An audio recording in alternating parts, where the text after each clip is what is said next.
Chapter 4. And the people of Israel again did what was evil in the sight of the Lord after Ehud died, and the Lord sold them into the hand of Jabin king of Canaan, who reigned in Hazor. The commander of his army was Sisera, who lived in Harosheth-Hagoyim. Then the people of Israel cried out to the Lord for help, for he had 900 chariots of iron, and he oppressed the people of Israel cruelly for 20 years.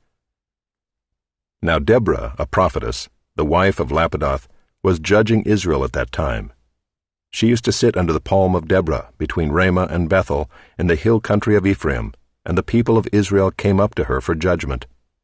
She sent and summoned Barak the son of Abinoam from Kedesh Naphtali, and said to him, Has not the Lord, the God of Israel, commanded you, Go, gather your men at Mount Tabor, taking 10,000 from the people of Naphtali and the people of Zebulun, and I will draw out Sisera, the general of Jabin's army, to meet you by the river Kishon with his chariots and his troops, and I will give him into your hand. Barak said to her, If you will go with me, I will go, but if you will not go with me, I will not go. And she said, I will surely go with you. Nevertheless, the road on which you are going will not lead to your glory, for the Lord will sell Sisera into the hand of a woman. Then Deborah arose and went with Barak to Kedesh. And Barak called out Zebulun and Naphtali to Kedesh, and 10,000 men went up at his heels, and Deborah went up with him. Now Heber the Kenite had separated from the Kenites, the descendants of Hobab the father-in-law of Moses, and had pitched his tent as far away as the oak in Zaanannim, which is near Kedesh. When Sisera was told that Barak the son of Abinoam had gone up to Mount Tabor, Sisera called out all his chariots, 900 chariots of iron, and all the men who were with him, from Harosheth-Hagoyim to the river Kishon. And Deborah said to Barak, Up, for this is the day in which the Lord has given Sisera into your hand. Does not the Lord go out before you? So Barak went down from Mount Tabor with 10,000 men following him. And the Lord routed Sisera and all his chariots and all his army before Barak by the edge of the sword. And Sisera got down from his chariot and fled away on foot.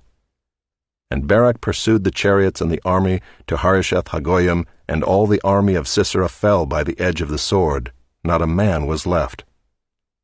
But Sisera fled away on foot to the tent of Jael, the wife of Heber the Kenite, for there was peace between Jabin the king of Hazor and the house of Heber the Kenite. And Jael came out to meet Sisera, and said to him, Turn aside, my lord. Turn aside to me, do not be afraid. So he turned aside to her into the tent, and she covered him with a rug. And he said to her, Please give me a little water to drink, for I am thirsty. So she opened a skin of milk, and gave him a drink, and covered him. And he said to her, Stand at the opening of the tent, and if any man comes and asks you, Is anyone here? Say no. But Jael the wife of Heber took a tent peg, and took a hammer in her hand. Then she went softly to him, and drove the peg into his temple, until it went down into the ground while he was lying fast asleep from weariness. So he died. And behold, as Barak was pursuing Sisera, Jael went out to meet him, and said to him, Come, and I will show you the man whom you are seeking. So he went into her tent, and there lay Sisera dead with the tent peg in his temple.